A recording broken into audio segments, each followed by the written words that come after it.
السلام علیکم ورحمۃ اللہ وبرکاتہ۔ محترم بھائیوں، عزیزوں اور قابل احترام بہنوں اور بیٹیوں، اس سے پہلے میں نے امیر المؤمنین عمر بن خطاب رضی اللہ عنہ کے اسلام لانے کا واقعہ ذکر کیا ہے، تو آج بھی انشاءاللہ ان کے متعلق کچھ ذکر خیر ہوگا۔ عبداللہ ابن مسعود رضی اللہ عنہ نے فرمایا کہ عمر بن خطاب کا اسلام لانا یہ ہمارے لیے قوت اور غلبے کا باعث تھا۔ ان کی خلافت وہ بھی اسلام کے غلبے کی ایک دلیل تھی۔ وَمَا زِلْنَا عِزَّةً منذ اسلم عمر، جب سے عمر مسلمان ہوئے پھر دن بدن ہماری عزت بڑھتی ہی چلی گئی، ہمارا غلبہ بڑھتا ہی چلا گیا جس دن سے عمر بن خطاب رضی اللہ عنہ مسلمان ہوئے۔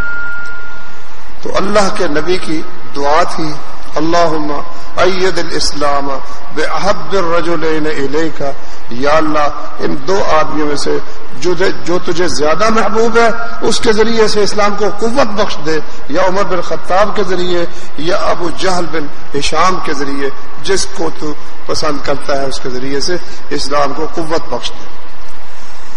تو چھٹے نبوت کے چھٹے سال حضرت عمر رضی اللہ عنہ مسلمان ہوئے ہیں، اور پھر ان کے اسلام لانے کے بعد مسلمانوں میں یہ جرأت پیدا ہوئی کہ انہوں نے کعبے کے پاس مسجد حرام میں آ کر نماز ادا کی۔ اس سے پہلے ان کو یہ جرأت نہیں تھی۔ ہجرت کرتے وقت پھر کعبے میں آئے، کعبے میں آ کر جتنی مجلسیں لگی ہوئی تھی سرداروں کی ایک ایک مجلس کے پاس گئے، دیکھو آج میں نے مدینے جانا ہے، ہجرت کرنی ہے، اگر کسی کو کوئی تکلیف ہے تو حرم سے باہر فلاں جگہ پر آ جائے، فلاں جگہ پر پہنچ جائے۔ جو چاہتا ہے کہ اس کی بیوی بیوہ ہو جائے اور اس کے بچے یتیم ہو جائیں، وہ حرم سے باہر فلاں جگہ پر مجھے ملے۔ 3 آدمی تھے، کہتے ایک عیاش بن ربیعہ اور ایک اور صاحب، مجھے اس وقت ان کا نام یاد نہیں ہے، تینوں نے پہلے طے کیا کہ فلاں وقت پر ہم فلاں جگہ پہنچیں گے۔ تو اگر اس وقت تک نہ پہنچ سکے کوئی تو دوسرے اس کا انتظار نہ کرے، نکل جائے۔ بالکل وہ طے تھا، تینوں بندے وہاں پہنچنے تھے۔ عمر پہنچ گئے، عیاش بن ربیعہ پہنچ گئے، اور تیسرا آدمی جو تھا نا وہ نہیں پہنچ سکا، تو یہ نکل گئے۔ عیاش بن ربیعہ ابو جہل کا ماں کی طرف سے بھائی تھا۔ تو جب مدینے پہنچے تو پیچھے سے وہ جو ابو جہل تھا اور اس کا بھائی حارث بن ہشام، ابو جہل بن ہشام اور حارث بن ہشام، دونوں نے دیکھا کہ وہ تو نکل گیا ہمارے ہاتھ سے، چھپ کر خفیہ آئے اور عمر رضی اللہ عنہ کے ساتھ نکل گئے۔ اب وہ دونوں مدینے پہنچ گئے، کیونکہ ابھی تک وہ لڑائی تو شروع نہیں ہوئی تھی، آمد و رفت جاری تھی، مدینے پہنچ گئے۔ تو عیاش سے کہنے لگے بھائی جان آپ آ گئے تو تمہاری امی کا تو حال بہت برا ہے، ماں جانے جائے بھائی تھے نا، تو تمہاری امی کا حال بہت برا ہے۔ اس نے قسم کھا لی کہ میں نے کھانا نہیں کھانا، میں نے سائے میں نہیں آنا، میں نے کنگھی نہیں کرنی، کسی صورت نہ کنگھی کرنی، مر جاؤں گی مگر میں سائے میں نہیں جاؤں گی، کوئی چیز نہیں کھاؤں گی اور سر میں کنگھی نہیں کروں گی۔ تو ایک دفعہ تم ہمارے ساتھ چلو اور چل کرنا، تو ایک دفعہ امی کو ملا، اس کو ذرا حوصلہ ہو جائے گا، پھر تم آ جانا۔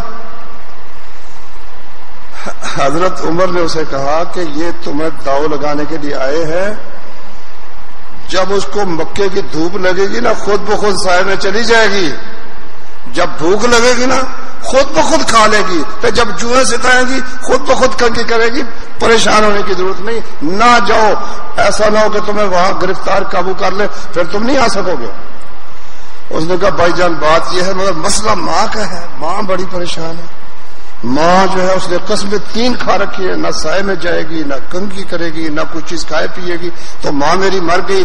تو یار ابھی شروع میں سو گئے بھائی جان، یہ تو کوئی طریقہ نہیں ہے، تھوڑی جگہ بدل لو اگر ایسا ہے، تھوڑا 40 منٹ ہوتے تقریباً، تو آتے ہی تو نہیں نا بھائی جان، جس نے سونا نا وہ ایک طرف ادھر نہیں میرا دھیان ہوتا، اتنی جگہ میں تو میرا دھیان ہے نا انشاءاللہ، تو آپ اس کا خیال رکھو تو کوئی بات فائدہ دے جاتی ہے انشاءاللہ العزیز، بندہ اس پر عمل کر لیتا ہے۔ اب اس کو بھی دیکھو نا کئی دفعہ پیش آ جاتا ہے، یہ سعد بن ابی وقاص سے بھی پیش آیا۔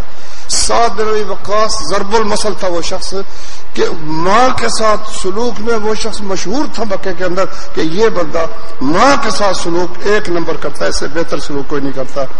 جب مسلمان ہوا نا اس نے کہا اللہ کی قسم، اس کی ماں کہتی ہے قسم اللہ کی میں کوئی چیز نہیں کھاؤں گی، میں بھوک سے مر جاؤں گی اگر تو مسلمان اسلام تم نے نہ چھوڑا واپس نہ آیا، میں کوئی چیز نہیں کھاؤں گی، مر جاؤں گی۔ تو سعد نے کہا امی، اور لوگ کہیں گے کہ دیکھو یہ سعد کتنا ماں کے ساتھ بد سلوکی کرنے والا کہ اس کی وجہ سے ماں مر گئی، بھوکی مر گئی۔ تو سعد بھی معمولی شخص نہیں، عشرہ مبشرہ میں سے ہے جس نے ایران فتح کیا اللہ کی مدد سے، معمولی شخص تو نہیں ہے نا۔ کہنے لگا امی یہ ہے مسئلہ اسلام کا اور اللہ کے دین کا، تیری 1000 جانیں ہو اور 1000 کی 1000 نکل جائے نا، میں اسلام کسی صورت نہیں چھوڑ سکتا، تو مرتی ہے تو مر جائے، لیکن اسلام کسی صورت میں چھوڑنے کے لیے تیار ہے۔ تو حضرت عمر نے اپنے اس بھائی کو سمجھایا کہ بھائی جان اس کو جب گرمی لگے گی خود سائے میں چلی جائے گی، بھوک لگے گی کھا لے گی، جوئیں ستائیں گی تو کنگھی کر لے گی، یہ دا لگائیں گے تمہارے ساتھ؟ نے کہا نہیں میں جاتا ہوں، ایک دفعہ اس کو مل کر تسلی دے کر پھر آ جاؤں۔ اس نے کہا مجھے خطرہ ہے، یہ دونوں بڑے ایسے ویسے ہیں، یہ میری اونٹنی بہت تیز رفتار اونٹنی ہے، بہت تیز رفتار اونٹنی، اس کو لے جاؤ، اگر تمہیں کوئی خدشہ محسوس ہو تو کھسک آنا۔ لو جی وہ چل پڑا، عمر نے اپنی اونٹنی دی، عمر رضی اللہ عنہ کہ یہ میری تیز رفتار اونٹنی ہے۔ اچھا راستے میں وہ ابو جہل بھی بڑا ہی خبیث تھا، وہ نہ ایک جگہ اس نے اونٹ کو کھڑا کر لیا بہانے سے، کہتا یار میرا اونٹ اڑ گیا چلتا نہیں ہے، تو مجھے اپنے ساتھ اگر سوار کر لے، ہم دونوں اونٹنی پر، یہ نہیں جو چلتا چلو اس کی لگام پکڑ کر ساتھ چلتے چلے جائیں گے، تو تم مجھے اپنی اونٹنی پر بٹھا دو۔ اس نے بیچارے نے اونٹنی بٹھائی، اس کو بٹھایا، پیچھے بٹھاتے ہی اس نے اس کے بال قابو کر لیے، پکڑ لیا، دوسرا بھی اترا، انہیں مشکل کس لی۔ کہتے بیوقوفوں کو ایسے ہی ہم پھنسایا کرتے ہیں، وہ بیوقوف بنا کر اس کو گھر لے گئے اور وہاں جا کر مکے میں ان کو باندھ لیا۔ اللہ اکبر۔ جو شخص مسلمان ہوتا تھا اس پر لازم تھا کہ ہر صورت جس جگہ بھی ہے اپنا وطن چھوڑ کر وہ مدینہ منورہ میں آیا تاکہ اسلام کو قوت حاصل ہو، مسلمانوں کی جماعت مضبوط ہو اور مسلمانوں کی وہ حکومت ہے اس حکومت مستحکم ہو، اور وہاں خوش دلی سے آزادی کے ساتھ انسان اسلام پر عمل کر سکے۔ یہ ہجرت کرنا اس وقت فرض تھا، اور اتنا فرض تھا کہ قرآن مجید میں اللہ نے آیت نازل فرمائی ان الذین توفاہم الملائکۃ ظالمی انفسہم قالوا فیم کنتم، وہ لوگ کہ ان کو فرشتے فوت کرتے ہیں کہ وہ اپنی جانوں پر ظلم کر رہے ہوتے ہیں، وہ کہتے ہیں تم کس حال میں تھے، کیا کر رہے تھے؟ قالوا كنا مستضعفین فی الارض، وہ کہتے ہیں ہم کمزور تھے، بے بس تھے، ہمیں نماز نہیں پڑھنے دیتے تھے، ہم اللہ کے احکام پر عمل نہیں کر سکتے تھے۔ ارض اللہ واسعۃ فتہاجروا فیہا، کیا اللہ کی زمین وسیع نہ تھی؟ تم وہ وطن چھوڑ کے چلے جاتے جہاں تمہیں نماز نہیں پڑھنے دیتے تھے، اللہ کے احکام پر عمل نہیں کرنے دیتے تھے، وہ وطن اس کو ٹھوکر مار کر اللہ کی کھلی زمین میں تمہیں نکل جانا چاہیے تھا، کیا اللہ کی زمین وسیع نہ تھی؟ اب ان کی سزا سنو، فَأُولَئِكَ مَأْوَاهُمْ جَهَنَّمْ، ان کا ٹھکانہ جہنم ہے، وَسَاءَتْ مَصِيرًا، اور بہت برا ٹھکانہ ہے۔ اب عیاش بن ربیعہ قابو آ گئے، اور وہ تیسرا بندہ جو تھا نا وہ اس شرمندگی کی وجہ سے کہ میں مسلمان تو ہو گیا مگر میں اپنی جائیداد کی وجہ سے، اپنے خیش و اقارب کی محبت کی وجہ سے ہجرت نہیں کر سکا، اتنا بڑا گناہ مجھ سے سرزد ہوا ہے کہ اس کی معافی کی کوئی صورت نہیں۔ اب عمر کی دیکھو محبت ہے. لوگ کہتے ہیں بڑا سخت تھا، سخت بھی بڑا تھا، اس میں کوئی نہیں، لیکن وہ جو ہے نا رحماء بینہم، آپس میں مہربان حد درجے کا. اب دیکھو یہ تھوڑی مہربانی ہے کہ پہلے اس کو کہا بھائی جان نہ جاؤ، پھر اسے کہا یہ میری اونٹنی لے جاؤ. کون ہے جو اس طرح اونٹنی دیتا ہے؟ آج کل سمجھو میری گاڑی لے جاؤ. کون دیتا ہے اپنی گاڑی اس طرح کسی کو؟ صرف اس لیے پتہ نہیں وہ گاڑی ملنی ہے کہ نہیں، اونٹنی واپس آنی ہے کہ نہیں، آئی بھی نہیں. یہ تھی محبت اپنے بھائیوں کے ساتھ عمر بن خطاب رضی اللہ عنہ کی. اب وہ بندہ بڑا پریشان، لیکن وہ منہ دکھانے کے قابل نہیں تھا کہ وعدہ ہوا تھا عمر سے اور جہاں ہجرت کرنی تھی مگر ہجرت نہیں کر سکا. اب اللہ مجھے کیسے معاف کرے گا؟ اسی اثناء میں وہ آیتیں اتری نا، قل یا عبادی الذین اسرفوا علی انفسہم لا تقنطوا من رحمت اللہ ان اللہ یغفر الذنوب جميعا انہ هو الغفور الرحیم. کہہ دے اے میرے نبی، میری طرف سے بندوں کہہ دے، اے میرے بندو جنہوں نے اپنی جانوں پر زیادتی کی ہے، لا تقنطوا من رحمت اللہ، اللہ کی رحمت سے مایوس اور ناامید مت ہو جاؤ. ان اللہ یغفر الذنوب جميعا، بے شک اللہ تعالی تمام کے تمام گناہوں کو بخش دیتا ہے. انہ هو الغفور الرحیم، بے شک اللہ بے حد رحم کرنے والا، بے حد بخشنے والا ہے. لو دیکھو دوستوں اور بھائیوں کے ساتھ عمر کا لگاؤ اور محبت دیکھو.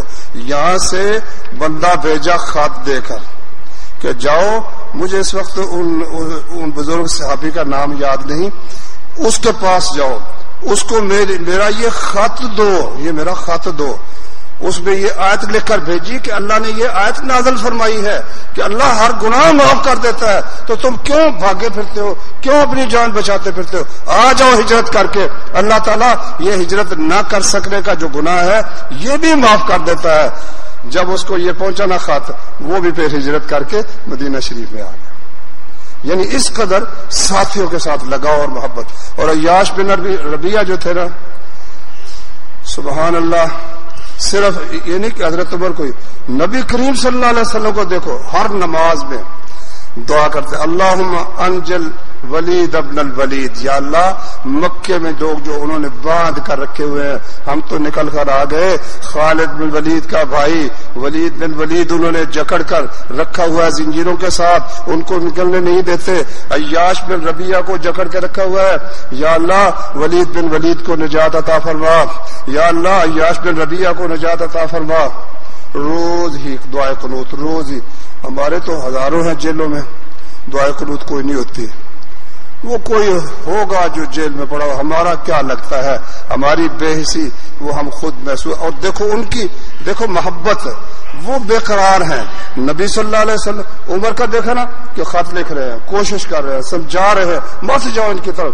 اور رسول اللہ صلی اللہ علیہ وسلم نمازوں میں دعا کر رہے ہیں، یا اللہ عیاش بن ابی ربیعہ کو ان سے چھڑوا دے، ان کے چنگل سے رہائی دے دے، ولید بن ولید کو رہائی دے دے. اچھا ایک دن نا نبی کریم صلی اللہ علیہ وسلم نے دعا نہیں کی قنوت. ایک بندہ کہتا یا رسول اللہ آپ نے دعا نہیں کی، اور دعا روز کرتے تھے کہ عیاش بن ابی ربیعہ کو یا اللہ نجات دے، خلاصی عطا فرما، اور ولید بن ولید کو نجات عطا فرما، تو آج دعا کیوں نہیں ہوئی؟ فرمایا تو وہ دیکھ آ تو گئے ہیں، اب میں مزید دعا کیا کروں؟ دونوں کو اللہ تعالیٰ نے رہائی دے دی. کسی نے کسی طریقے سے وہ چھوٹ کر چھٹکارا پا کر مدینہ شریف میں پہنچ گئے. سو وہ جو معاشرہ تھا میں نے آیت پڑھی ہے، محمد الرسول اللہ، محمد اللہ کے رسول ہیں، والذین معہ اشداء علی الکفار رحماء بینہم، آپ کے ساتھی کافروں پر بے حد سخت، آپس میں بے حد مہربان، بے حد ہی مہربان. عمر بن خطاب جیسا شخص بھی اندازہ لگاؤ کیا حد ہے کوئی اس مہربانی کی، جس طرح انہوں نے عیاش سے جو معاملہ کیا اور دوسرے صحابی اپنے ساتھی سے جو معاملہ کیا. مدینے میں آ کر پھر یہ دو شخص ہیں، اللہ اکبر، ایک امیر المومنین ابو بکر صدیق رضی اللہ عنہ اور ایک امیر المومنین عمر بن خطاب رضی اللہ عنہ. یہ دو وہ شخص ہیں جو سب سے زیادہ رسول اللہ صلی اللہ علیہ وسلم کے قریب تھے، سب سے زیادہ قریب ہر مشورے میں. مستدرک حاکم میں ایک حدیث ہے، سند اس کی بھی صحیح ہے. رسول اللہ صلی اللہ علیہ وسلم کو اللہ کا حکم تھا کہ فاعف عنہم، عہد میں جب کچھ نافرمانی ہوئی نا تو نبی صلی اللہ علیہ وسلم کا دل کچھ رنجیدہ تھا. اللہ نے کہا معاف کر جانے دو. واستغفر لهم, صرف خود ہی نہ معاف کر, اللہ سے بھی دعا کر اللہ ان کو بخشے. وشاورهم فی الامر, جو بھی معاملہ پیش آئے ان سے مشورہ کیا کر. اچھا مشورہ, اب ہمارے ہاں مشورے کا مطلب پتہ کیا لیتے ہیں؟ ووٹ. زیادہ کس طرح ہے, کم کس طرح ہے, زیادہ سارے کے سارے بدھو ہوں اور اس طرف جو ہیں بہترین دماغ والے ہوں, انہوں نے پٹھے گننے کے پٹھے کتنے پٹھے زیادہ اس طرح ہے. بس اس نظام میں سمجھو بھائی جو کیا نام تھا تارا مسیح جس نے پھانسی دی تھی, تارا مسیح کا ووٹ اور مولانا مودودی کا ووٹ ایک ہی قیمت ہے, کوئی فرق نہیں ہے, وہی قیمت اس کی ہے, وہی قیمت اس کی ہے. مگر مشورے میں ایسا نہیں ہوتا, یہ مشورہ ہے ہی نہیں, یہ تو کفار کا نظام ہے. اور جاہلوں کو مسلط کرنے کے لیے کفار ہر جگہ کہتے ہیں جہاں جمہوریت نہیں ہوگی ہم وہاں دخل دیں گے, ہم ان سے جنگ کریں گے, ہمارا یہ دین و مذہب اپنے ملک کے اندر نافذ کرو. وہ نافذ زبردستی جمہوریت کو نافذ کرتے ہیں کیونکہ اس کے ذریعے سے بے حیائی کو پھیلانا اور جاہلوں کو برسر اقتدار لانا یہ بہت آسان ہے. اچھا میں مستدرک حاکم کی حدیث آپ کو سنا رہا تھا. مشورہ اللہ کے رسول بھی لیتے تھے, ان سے بھی لیتے تھے. فرمایا میرے 2 وزیر زمین میں ہیں, 2 وزیر میرے آسمان میں ہیں. آسمان میں ہے جبریل اور میکائیل اور زمین میں ہے ابو بکر اور عمر رضی اللہ تعالیٰ عنہ. مستدرک میں یہ حدیث ہے کہ رسول اللہ صلی اللہ علیہ وسلم نے فرمایا کہ دونوں ابو بکر اور عمر کسی بات پر اگر متفق ہو جانا میں ان کی مخالفت نہیں کروں گا. رسول اللہ صلی اللہ علیہ وسلم نے ایسی یعنی اللہ نے ان کو صحیح فہم درست رائے یہ عطا فرمائی ہوئی تھی. مدینہ میں آ کر پھر حضرت ابو بکر بھی اپنا کاروبار کرتے تھے اور حضرت عمر رضی اللہ عنہ بھی اپنا کاروبار بھی کرتے تھے. سارا دن کوئی حضرت ابو بکر کپڑا بیچتے تھے, حضرت عمر بھی اسی طرح تجارت کرتے تھے. تو اب رسول اللہ صلی اللہ علیہ وسلم کی مجلس سے فائدہ اٹھانا, علم حاصل کرنا, اس کا موقع تو پھر کاروبار میں ایک بندہ لگا ہوا تو کیسے ہو سکتا ہے؟ آپ بھی اکثر لوگوں کا اب یہی حال ہے کہ صبح اٹھے کارخانے چلے گئے, دکان پر چلے گئے. تو آخر وہاں بھی مدینے میں تو غربت بھی بہت تھی, تو کس طرح زندگی کا بھی سلسلہ برقرار رکھا جائے اور رسول اللہ صلی اللہ علیہ وسلم سے علم بھی حاصل کیا جائے. تو اس کا طریقہ پھر انہوں نے یہ اختیار کیا کہ نبی کریم صلی اللہ علیہ وسلم نے ایک مہاجر اور ایک انصاری کو بھائی بنا دیا تھا. اس کو عربی زبان میں کہتے ہیں عقد مواخات. اخون کہتے ہیں بھائی کو, مواخات میں نے بھائی چارہ کہ یہ مہاجر ہے یہ انصاری ہے. وہ تو پھر انہوں نے ایک ایسا محبت کا اظہار کیا کہ آسمان نے شاید اس قسم کی محبت اور ایسا تعلق بہت کم دیکھا ہو.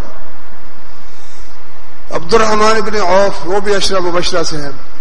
اللہ کے نبی نے 7 بن ربیع کو اس کا بھائی بنایا, وہ تھے انصاری تھے, یہ مہاجر تھے. لو بھائی بناتے ہی بھائی نے کہا کہ بھائی عبد الرحمن بات سنو, مدینے میں سب سے زیادہ جائیداد میری ہے, سب سے زیادہ زمین میری ہے, مکان باغات میرے ہیں, سب سے مالدار ہوں اور 2 بیویاں میری. آدھی زمین باغات تمہارے, آدھے میرے, تم ہو میرے بھائی, آدھی تمہاری آدھی میری. بیویاں 2 ہیں, تم دیکھ لو جو تمہیں پسند ہے میں اسے طلاق دیتا ہوں, جب عدت گزر جائے گی تو مجھ سے نکاح کر لینا. چھوٹی سی پیش کیا نہیں, واللہ سوچو ذرا اپنے آپ پر طاری کر کے دیکھو نا کہ کسی بھائی کے لیے ہم اس حد تک, یار کسی بھائی کے لیے سگی بہن کو نہیں دیتے, قسم اللہ کی سگے بھائی کو نہیں دیتے, وہ اوپر نہ قبضہ کر کے بیٹھے صاحب کی طرح, حق اس کا بنتا ہے وہ نہیں دیتے. اب اس کا حق بھی نہیں ہے, مالک میں ہوں, اس کی زیادہ سے زیادہ خبر گیری ہو سکتی ہے, ہمدردی ہو سکتی ہے, مگر یہ کیا ہوگا آدھی زمین لے لو, ایک بیوی کو میں چھوڑتا ہوں. ادھر بھی وہ عبد الرحمن بن عوف تھا, وہ ہمارے تمہارے جیسا نہیں تھا. کہتا ہے اللہ تیرے مال میں برکت کرے, تیری بیویوں میں برکت کرے, مجھے یہ بتاؤ بازار کہاں ہے.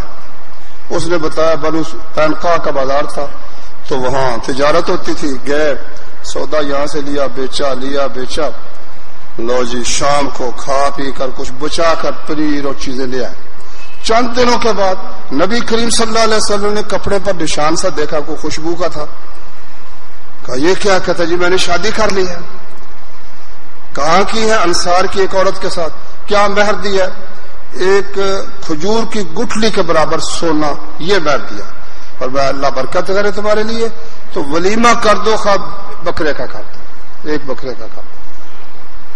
تو یہ تھا ان کا طریقہ. حضرت عمر کو بھی بھائی بنایا گیا. کہتے ہیں اتبان بن مالک رضی اللہ عنہ انصاری تھے اور یہ مہاجر تھے. اچھا، اب انہوں نے باری باندھ لی. اس میں ہمارے لیے ایک سبق ہے کہ جی اب ہم کاروبار کرتے ہیں، آخر تو کاروبار کرتے ہیں تو کس طرح کارخانہ چلتا ہے، فیکٹری چلتی ہے. وہ بھی تو آخر تھے نا، انہوں نے بھی زندگی کا سلسلہ برقرار رکھنا تھا. بیوی بھی ایک نہیں، کتنی بیویاں تھیں. حضرت عمر نے جاہلیت میں اور اسلام میں 13 شادیاں کی ہیں. 13 شادیاں. ہمارے ہاں تو کسی کو کہہ دے کہ اللہ تعالیٰ آپ کو کوئی اچھی سی خاتون عطا کرے، وہ آمین بھی نہیں کہتا. آمین بھی اس قدر خوف زدہ ہے کہ آمین بھی نہیں کہتا. اور وہ جب موقع ملتا تھا اللہ کے فضل سے شادی کر لیتے تھے. اچھا، میں نے ان کی سیرت میں پڑھا، وہ کہتے ہیں کہ اللہ جانتا ہے مجھے یہ خواہش نہیں، میں اپنے آپ کو اس پر آمادہ کرتا ہوں بیوی کے پاس جانے کے لیے، مگر میں صرف اس لیے کرتا ہوں کہ ہو سکتا ہے اللہ تعالیٰ میری پشت سے کوئی سعادت مند لڑکا یا لڑکی کو اولاد عطا کر دے، وہ اولاد اللہ کا ذکر کرے اور اللہ کے دین پر عمل کرے تو میرے لیے ایک ذخیرہ بن جائے. میں اس لیے یہ کام کرتا ہوں. حضرت عمر رضی اللہ عنہ نے فرمایا. تو خیر، اب اتبان بن مالک نے اور عمر بن خطاب نے باری باندھ لی. ایک دن عمر جاتے ہیں، سارا دن نبی صلی اللہ علیہ وسلم کا صبح سے لے کر شام تک، رات عشاء تک ساتھ رہنا ہے، تاکہ جو کچھ آپ کے نکلے منہ سے، آپ کی زبان مبارک سے اس کو یاد کر لیں. جو مسئلہ پیش آئے، جنگی کو ضرورت پیش آئے، وہ ساری یاد رکھتے ہیں. شام کو جا کر الف سے لے کر یا تک ساری کی ساری اپنے بھائی کو سنا دیتے ہیں کہ آج یہ واقعہ پیش آیا، یہ واقعہ پیش آیا، یہ آیت اتری، رسول اللہ صلی اللہ علیہ وسلم نے یہ مسئلہ سمجھایا.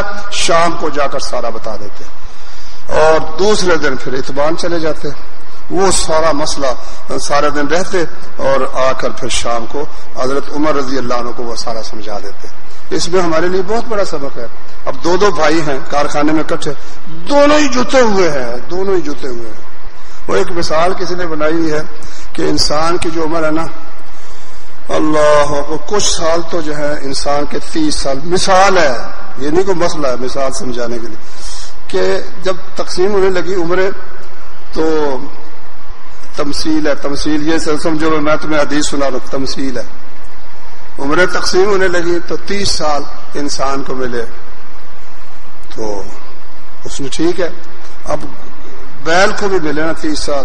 اس نے کہا 30 سال تو بڑی مشکل ہے، تو یہ تو زیادہ ہے، یا اللہ میری عمر کم کر دے. انسان نے کہا وہ بھی مجھے دے دے. وہ بھی اس کی عمر 10 سال لے لی یا 20 سال اس کی لے لی. پھر اسی طرح اور جانوروں کی بتاتے جاتے ہیں، پھر فلاں کی ہوگی، پھر فلاں. اخیر میں الو کی جو عمر رہ گی نا، وہ بھی انسان نے کہا مجھے دے. اب 30 سال تو انسانی زندگی بسر کرتا ہے، پھر کولو کی طرح بیل کی طرح چلتا ہے. کمائی کمائی کمائی کمائی کمائی کمائی، دن رات کمائی. جو کوئی دین کی بات ہو کہتا ہے اتوار کے دن یا ہفتے کے دن کوئی اگر کرونا فنکشن تو پھر میں نکل سکتا، مگر اس دن بھی میرے کام ہے بڑے سارے. اور یہ بھی تو ہمارے پیشوا ہے بھائی، ایک دن اللہ کے لیے اور ایک دن چلو کاروبار کے لیے. کوئی ایسا حساب ہونا چاہیے، یا روزانہ کا آدھا وقت پروردگار کے لیے، آدھا وقت فیکٹری کے لیے. کچھ نہ کچھ اس رب العالمین سے جس نے ہر چیز عطا کی، جس نے جسم عطا کیا، جس نے جان عطا فرمائی، اتنی خوبصورتی عطا کی، عزت عطا کی، دولت عطا کی، امن عطا کیا، بچے عطا کیے، بیوی کی غرض میں کیا گنوں. اللہ کہتا ہے وَإِن تَعُدُّوا نِعْمَةَ اللَّهِ لَا تُحْصُوهَا. اگر تم اللہ کی نعمتیں شمار کرو کر نہیں سکتے، مگر اس اللہ کے لیے وقت کتنا دیتے ہیں ہم؟ سارا وقت فیکٹری کے لیے. یہ ہمیں ان کے زندگی سے سبق ملتا ہے. کوئی سمجھے حضرت عمر کا قصہ چھیڑ بیٹھا ہے، ایسے قصے کا تو فائدہ کوئی نہیں بھائی جان. اس پہ غور کرنا پڑے گا کہ اس شخص نے ایک دن پڑھائی کے لیے، تعلیم کے لیے، اور ایک دن اپنی کمائی کے لیے رکھ لیا. مگر اس کا احساس سنو، احساس ان کو اتنا سخت. ایک دن جب خلیفہ بن گئے تو ابو موسیٰ اشعری رضی اللہ عنہ آئے. یہ اللہ کے رسول صلی اللہ علیہ وسلم کا بڑا ہی جلیل القدر صحابی تھا اور بہت صالح، بڑا ہی نیک بندہ، بہت ہی صالح بندہ. اللہ اکبر. ایک دن نا نبی صلی اللہ علیہ وسلم گزرے تو ابو موسیٰ اشعری رات قرآن پڑھ رہا تھا، تو ساتھ ہماری مائیں بھی تھی، نبی صلی اللہ علیہ وسلم کے ساتھ حضرت عائشہ تھی اور اسی طرح. تو قرآن جب وہ پڑھ رہا تھا تو وہ سارے سب کے قدم رک گئے، قرآن سننا شروع کر دیا. اتنا خوبصورت قرآن، اتنا خوبصورت. صبح نبی صلی اللہ علیہ وسلم نے فرمایا کہ ابو موسیٰ، وہ جو داؤد علیہ السلام کو آواز عطا ہوئی تھی نا، جس کو سن کر پرندے بھی تسبیح پڑھتے تھے، تجھے اس کا ایک حصہ ملا ہے، اس کو وہ حصہ تجھے ملا ہے. اتنی خوبصورت آواز. ابو موسیٰ کہنے لگے یا رسول اللہ مجھے پتہ نہیں تھا کہ آپ کھڑے ہیں، ورنہ میں پھر اس کو نقش و نگار کر کے قرآن کو پڑھتا، پھر آپ کو پتہ چلتا کہ میں کیسے پڑھتا ہوں. تو وہ آئے. حضرت عمر ان کی بڑی تکریم کرتے تھے. انہوں نے اجازت طلب کی، السلام علیکم ادخلو. ایک دفعہ جواب کوئی نہیں آیا. السلام علیکم ادخلو، السلام علیکم ادخلو. 3 دفعہ کیا کر وہ چلے گئے. حضرت عمر مصروف تھے، تو جب کچھ فاروق کہتے کہ میں نے عبداللہ بن قیس کی آواز سنی تھی. عبداللہ بن قیس یہ ابو موسیٰ اشعری کا نام ہے. ابو موسیٰ کنیت ہے نا، یہ بھی ایک ان کا ایک طریقہ تھا. اللہ اکبر. دیکھو نا، قوموں کے کچھ مزاج ہوتے ہیں، کچھ ان کی عادات ہوتی ہیں، ان عادات سے کئی چیزیں سمجھ آتی ہیں. وہ ایک دوسرے کو بلاتے تھے نا تو نام لے کر نہیں، حاجی صاحب، شیخ صاحب، چودھری صاحب نہیں، وہ آواز یا ابا موسیٰ، موسیٰ کے ابا، ہاں جی. اور اسی طرح یا ابا بکر، بکر کے ابا، یا ابو القاسم. ابو القاسم پتہ کس کی کنیت ہے؟ کیوں بھائی کس کی کنیت ہے؟ ہمارے نبی کریم صلی اللہ علیہ وسلم کی کنیت ہے. ایک دن آپ بازار میں تھے، ایک بندے نے آواز دی یا ابو القاسم. نبی کریم صلی اللہ علیہ وسلم نے کان کھڑا کیا، متوجہ ہوئے. وہ کہتا جی میں آپ کو نہیں، میں دوسرے کو بلا رہا تھا. نبی کریم صلی اللہ علیہ وسلم نے فرمایا کہ آئندہ یاد رکھو میرا نام پیشہ رکھو، مگر میری کنیت نہیں تم رکھ سکتے. کسی کی کنیت ابو القاسم نہیں. آپ فوت ہونے کے بعد پھر اجازت دے دی کہ نام بھی رکھ لو، میں فوت ہو جاؤں تو کنیت بھی بے شک رکھو، لیکن زندگی میں اب ایک آواز دے یا ابو القاسم اور پھر اور بھی کوئی ابو القاسم ہو نبی کی موجودگی میں، نہیں، یہ نہیں ہو سکتا. ابو داؤد میں نے پڑھا یہ حدیث کی کتاب میں کہ ایک انصاری تھا، اس کے ہاں بچہ پیدا، اس نے نام رکھا قاسم، اور سارے انصاری اس کے گلے پڑ گئے. تو قاسم بیٹا کا نام رکھتا اور خود ابو القاسم بنتا. کبھی اللہ کی قسم ہم یہ نہیں ہونے دیں گے کہ جس لفظ سے ہم رسول اللہ کو پکارتے ہیں یا ابو القاسم، اس لفظ سے ہم تجھے پکارے. یہ کسی صورت نہیں ہو سکتا. محبت کی بات ہے بھائی، یہ تو محبت کی بات ہے نا، کہ جو نبی صلی اللہ علیہ وسلم کے لیے لفظ بولا جائے کسی اور کے لیے کیوں بولا جائے. اچھا، تو میں عرض یہ کر رہا تھا کہ یہ جو نام کی بجائے کنیت ہے، اس میں وہ عزت سمجھتے تھے. عزت، جب کسی کی کنیت لے کر پکارا جائے وہ کہتے ہیں عزت. کیوں عزت؟ اللہ نے اس کو اولاد دی ہوئی ہے، اولاد دی. اولاد ہے تو پھر انشاءاللہ یہ جہاد بھی کرے گا، قوت کا بھی ایسا. یعنی اس میں اس وقت دیکھو مسلمانوں کو اللہ نے کتنی اس وقت بھی عزت بخشی ہوئی ہے. امریکہ میں، برطانیہ میں، چین میں، ان ملکوں میں بوڑھے زیادہ ہو گئے، جوان کم رہ گئے. جوانوں کی تعداد کم ہو گئی کیونکہ وہ شرح پیدائش ان کی کم ہوتی چلی جا رہی ہے. مسلمان ملکوں میں ماشاءاللہ جوان بوڑھوں کی بنسبت زیادہ ہے. اور یہ اس سے بھی آگے خوشخبری ہے کہ تمام مسلمان ملکوں میں سے جوانوں کی تعداد بوڑھوں سے زیادہ، سب سے زیادہ پاکستان میں اللہ کے فضل و کرم سے. حالانکہ یہاں جوان شہید بھی ہوتے ہیں، افغانستان میں بھی شہید ہوتے ہیں، کشمیر میں بھی شہید ہوتے ہیں، مگر بات یہ ہے کہ جب کسی چیز کی زکوٰۃ نکلتی ہے وہ مال بڑھتا جاتا ہے. انگور کی بیل کو کاٹتے ہیں تو وہ بیل بڑھتی چلی جاتی ہے. جب لوگ شہید ہوتے ہیں تو اللہ کے فضل سے آبادی جوانوں کی بڑھتی چلی جاتی ہے. تو میں عرض یہ کر رہا تھا کہ ابو موسیٰ اشعری نے اجازت طلب کی. حضرت عمر نے کہا میں نے ابو عبداللہ بن قیس کی آواز سنی تھی، بلاؤ ان کو. بلایا.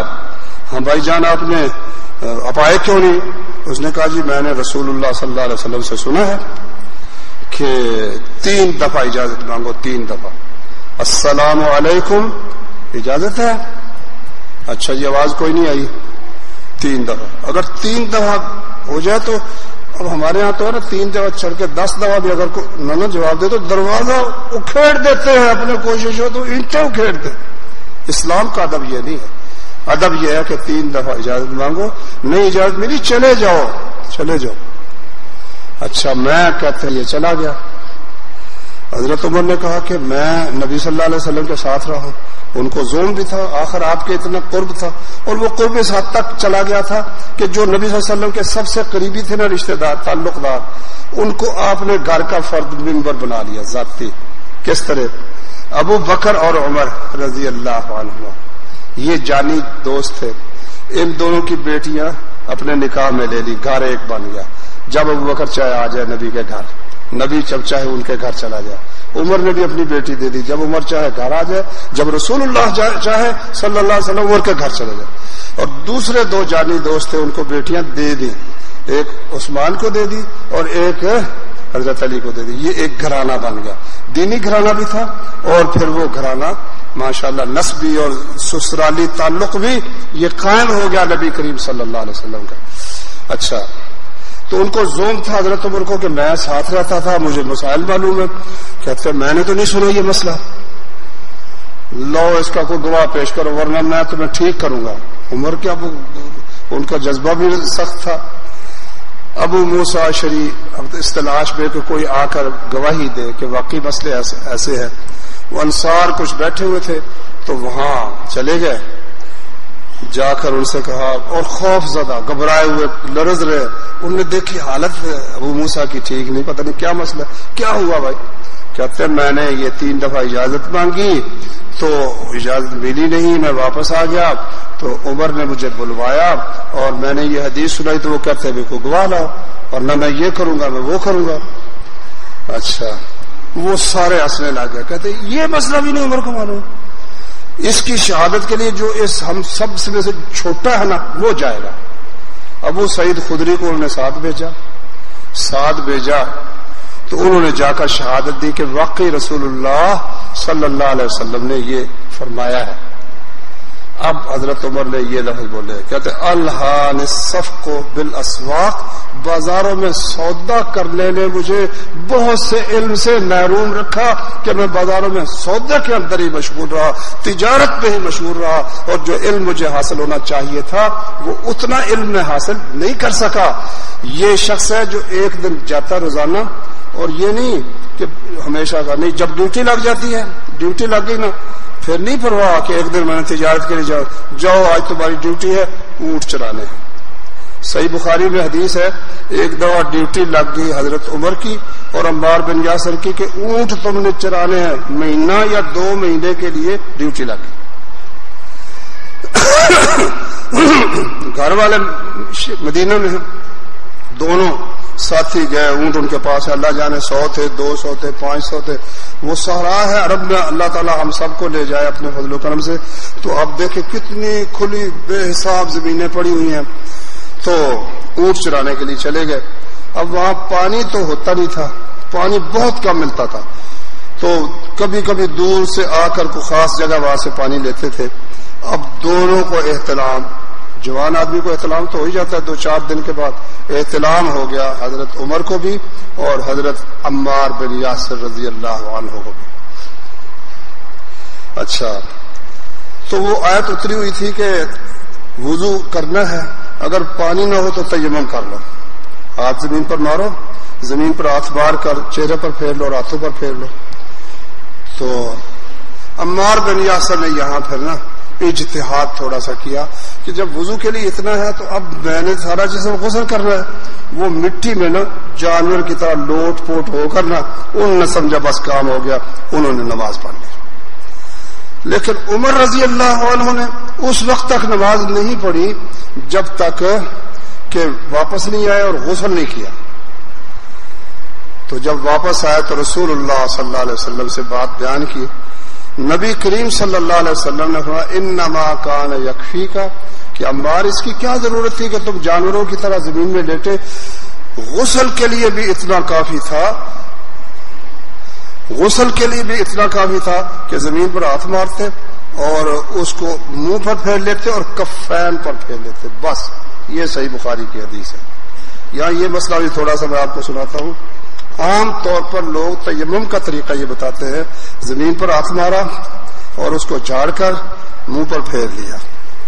پھر اگر زمین ہاتھ مارا اس کو جھاڑ کر کونیوں تو پہلے دائیں بازو پر پھر بائیں بازو پر پھیر دیا. یہ بات اللہ کے نبی سے ثابت نہیں ہے. آپ نے خود جو طریقہ سمجھایا وہ بخاری شریف میں ہے. عمار بن یاسر کو فرمایا اتنا ہی کافی تھا کہ زمین پر ہاتھ مار کر اس کو اپنے چہرے اور کفوں پر، کافے اس کو کہتے، اس کو نہیں کہتے، کفوں پر پھیر لیتے، اتنا ہی کافی. وضو کے لیے بھی یہ تیمم کافی اور غسل کے لیے بھی یہ تیمم کافی. اچھا، حضرت عمر کی خلافت تھی تو عمار بن یاسر نے یہ واقعہ بیان کیا. حضرت عمر کو بھول گیا نا، تو کہنے لگا مجھے تو یاد نہیں. انہوں نے کہا امیر المومنین آپ کو یاد نہیں، ہم دونوں گئے تھے اونٹ چرانے کے لیے، تو آپ کو بھی احتلام ہو گیا، مجھے بھی احتلام ہو گیا. میں مٹی میں وہ جانور کی طرح لیٹ گیا اور آپ نے نماز نہیں پڑھی تھی، اور اللہ کے رسول نے فرمایا تھا صلی اللہ علیہ وسلم کہ اتنا ہی کافی تھا کہ تم زمین پر ہاتھ مار کر منہ پر پھیر لیتے، کفوں پر پھیر لیتے. اس نے کہا نہیں، مجھے تو یاد نہیں ہے. عمار نے کہا کہ امیر المومنین اگر آپ کہتے ہیں تو میں آئندہ یہ بیان نہیں کروں گا. انہوں نے کہا نہ، آپ کو یاد ہے آپ ضرور بیان کریں، مجھے بھول گیا ہے. آپ کو یاد ہے تو آپ کی ذمہ داری ہے، اللہ کے ہاں آپ نے جواب دے ہونا، یہ ہے دین.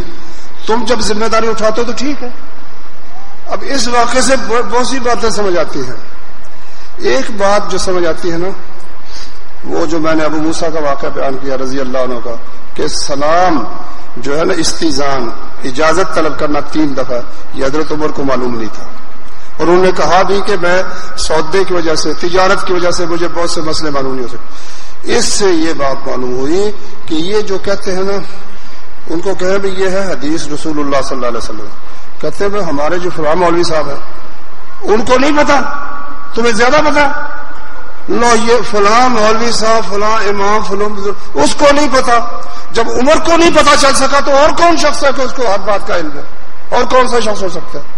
جب عمر فاروق رضی اللہ عنہ کو ایک مسئلے کا پتہ نہیں چل سکا، جو رسول اللہ صلی اللہ علیہ وسلم کے ساتھ رہتے ہیں، تو پھر اور کون ہے جو ہر بات اس کو معلوم ہے؟ تو اس لیے یہ بالکل غلط بات ہے.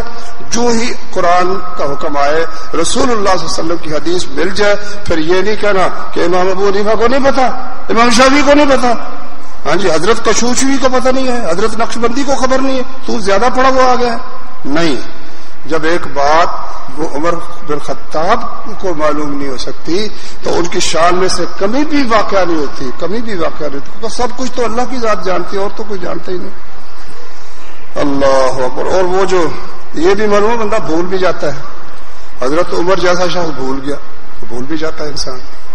تو میں حضرت عمر رضی اللہ عنہ کی سیرت میں سے یہ بات بیان کر رہا تھا کہ یہ تھا ان کا عام معمول کہ وہ ایک دن جاتے تھے رسول اللہ صلی اللہ علیہ وسلم کے ساتھ، ایک دن کاروبار کرتے تھے، اور جب ڈیوٹی لگ جاتی تھی پھر مہینہ 2 مہینے پھر جو ڈیوٹی لگی ہے اونٹ چرانے کی لگی ہے، اونٹ ہی چرا رہے ہیں. اب اونٹ چراتے ہوئے کوئی کاروبار تو نہیں نہ ہو سکتا. تو یہ اس طرح سے انہوں نے اپنا وقت اسلام کی خاطر وقف کر رکھا تھا. رسول اللہ صلی اللہ علیہ وسلم کے ساتھ اس طرح وقت گزارتے تھے. چنانچہ اسی سلسلے میں وہ جو مواخات کی بات ہے، اسی سے اس کا تعلق ہے. واقعہ کا بخاری شریف میں واقعہ ہے کہ کہتے ایک دن نا عشاء کے بعد رات میں سویا ہوا تھا. اس دن میرا بھائی گیا تھا رسول اللہ صلی اللہ علیہ وسلم کے پاس، اتبان بن مالک گیا تھا. انہوں نے دروازہ زور سے کھڑکایا، کہتا وہ گھر ہے. میں نے کہا، میں اٹھا اور بڑھا کر میں نے کہا کیا بات ہے؟ وہ جو بنو غسان کے متعلق ہم سنتے تھے کہ وہ حملہ آور ہونے والے مدینے پر گھوڑوں کو نال لگا رہے ہیں، تیاری کر رہے ہیں، تو حملہ ہو گیا. اس نے کہا نہیں، اس سے بھی بڑی بات ہو گئی. میں نے کہا کیا ہوا؟ کہتے ہیں رسول اللہ صلی اللہ علیہ وسلم نے اپنی بیویوں کو طلاق دے دی ہے. میں نے کہا یہ جو حفصہ ہے نا یہ تو ناکام ہو گئی، اس کے ایسا ہو گیا، بیٹی تھی نا ان کی. تو میں اس کو کہتا تھا کہ تو مجھ سے مانگ لیا کر، نبی کو تنگ نہ کیا کر. ان کے پاس نہیں خرچہ تو کہاں سے تجھے دے، جو تجھے ضرورت ہو مجھ سے مانگ لیا کر. اور مجھے پتا تھا کہ یہ ہو کر رہے گا، کیونکہ جو عمر کی صاحبزادی بیٹی ہے، آخر طبیعت تو ان کی بھی حضرت عمر والی تھی نا رضی اللہ تعالیٰ عنہ. تو اس لیے وہ میں سمجھتا تھا کہ یہ ہو کر رہے گا. کہتے میں نے صبح ہوئی نا تو کپڑے پہن کر میں گیا. مسجد میں لوگ بیٹھے ہوئے تھے. اب سب کو صدمہ کہ نبی صلی اللہ علیہ وسلم کے گھر کا نظام درہم برہم ہو گیا، تو یہ کیا بنا؟ تو کچھ بندے رو رہے تھے منبر کے پاس بیٹھے ہوئے، کچھ پریشان بیٹھے ہوئے تھے. تو میں گیا حفصہ کے پاس. میں نے کہا تمہیں رسول اللہ صلی اللہ علیہ وسلم نے طلاق دے دی ہے؟ کہا نہیں طلاق تو نہیں دی.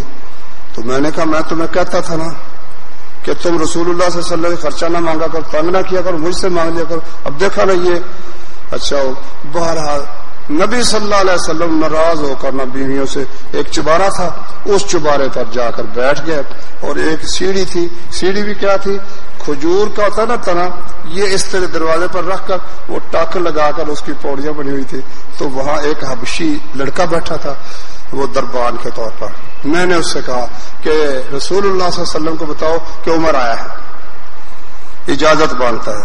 وہ اندر گیا، آیا تو میں نے کہا کیا جواب ملا؟ کہا رسول اللہ صلی اللہ علیہ وسلم نے سنا ہے لیکن جواب کوئی نہیں دیا. میں پھر بیٹھ گیا، بیٹھا رہا. پھر جب بے قراری ہوئی پھر میں نے کہا یار جاؤ نا پوچھو رسول اللہ صلی اللہ علیہ وسلم سے کہ عمر اجازت مانگتا ہے. پھر وہ واپس آیا، کہا میں نے ذکر کیا ہے لیکن آپ نے کوئی جواب نہیں دیا. میں پھر بیٹھا رہا. پھر تیسری دفعہ پھر میں نے اجازت مانگی تو اس نے آ کر کہا کہ نہیں آپ خاموش تھے. میں جانے ہی لگا ہوں تو اس نے کہا آواز دی، اب بات سنو رسول اللہ صلی اللہ علیہ وسلم بلا رہے. تو جب میں اندر گیا تو میں نے کہا یا رسول اللہ میں کوئی بات کر سکتا ہوں؟ آپ نے اپنی بیویوں کو طلاق دے دی ہے؟ فرمایا نہیں میں نے طلاق نہیں دی. میں نے کہا اللہ اکبر، خوش ہو گئے کہ طلاق نہیں دی. پھر کہتے میں نے آپ کی دل جوئی کے لیے ایک بات کی. میں نے کہا یا رسول اللہ بات یہ ہے کہ ہم مکے والے تھے نا، ہم عورتوں پر ہمارا کنٹرول تھا، عورتیں کسکتی نہیں تھی، چوں نہیں کرتی تھی. یہ مدینے میں آئے ہیں، ان کی عورتیں ان پر غالب ہیں اور ہماری عورتوں نے بھی ان سے سبق سیکھ لیا ہے. نبی صلی اللہ علیہ وسلم مسکرائے تھوڑے سے ایسے. میں نے کہا چلو ٹھیک ہے. تو میں نے کہا کہ یا رسول اللہ میں نے حفصہ سے کہا ہے کہ تو نے جو مانگنا مجھ سے مانگ لے، کہیں دھوکے میں ماری نہ جانا. تیری جو ساتھ ہے نا یعنی عائشہ وہ تجھ سے زیادہ خوبصورت ہے، کہیں اس دھوکے میں نہ رہ جانا. نبی صلی اللہ علیہ وسلم پھر ہنسے. اچھا تو پھر نہ کچھ ماحول جو کشیدگی تھی وہ کم ہو گئی. میں نے پھر کمرے میں نگاہ ڈالی کہ کمرے میں کیا کچھ ہے. اب میں جاتا ہوں گھروں میں کئی دفعہ تو کمروں میں نگاہ پڑتی ہے تو اللہ اکبر وہ نقشہ ہی کچھ اور ہے.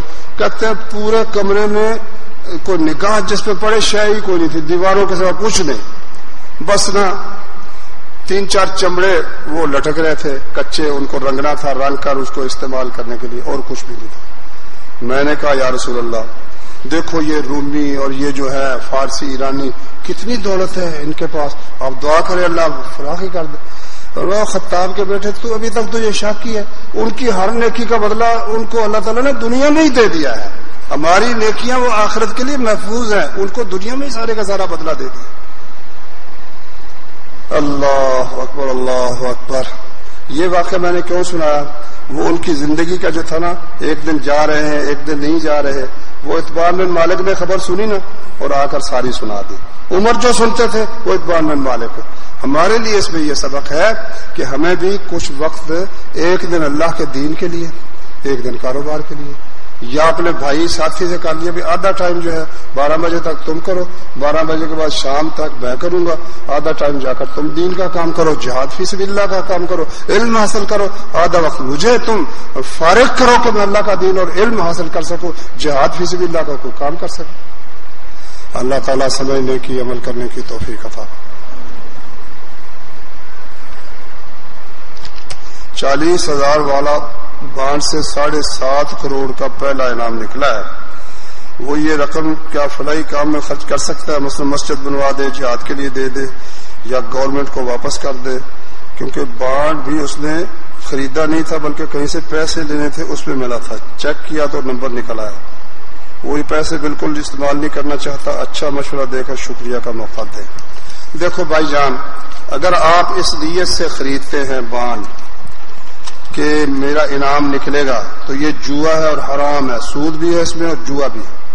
لیکن اگر آپ نے بطور کسی سے قرض لینا اس نے پیسے دیے تو آپ نے نوٹ لیے ہیں، ان کے اوپر آپ کے سوال کے بغیر، آپ کی خواہش کے بغیر اگر کوئی احرام نکلتا ہے، مثلا آپ نے گھی اس لیے نہیں خریدا وہ صوفی کا یا کسان کا کہ وہ مجھے انعام ملے گا، آپ نے اپنی ضرورت کے لیے خریدا، اگر وہ انعام دیتے ہیں تو وہ لینا جائز ہے، آپ خود اپنی ضرورت پر بھی خرچ کر سکتے ہیں، ہم مسجد پر کرنا چاہیں تو کوئی حرج نہیں، اس میں کوئی حرج کی بات نہیں، وہ بالکل ناپاک اور حرام نہیں، وہ جائز ہے، اور ان کو جو کرتے ہیں ان کے لیے تو غلطی ہے، لیکن جب وہ بغیر آپ کی طلب کے آپ کو دیتے ہیں، آپ کا سود نہیں ہے، نہ آپ کا جوا ہے، انشاءاللہ اس میں کوئی حرج نہیں ہے۔ سبحانك اللهم وبحمدك أشهد أن لا إله إلا أنت أستغفرك وأتوب إليك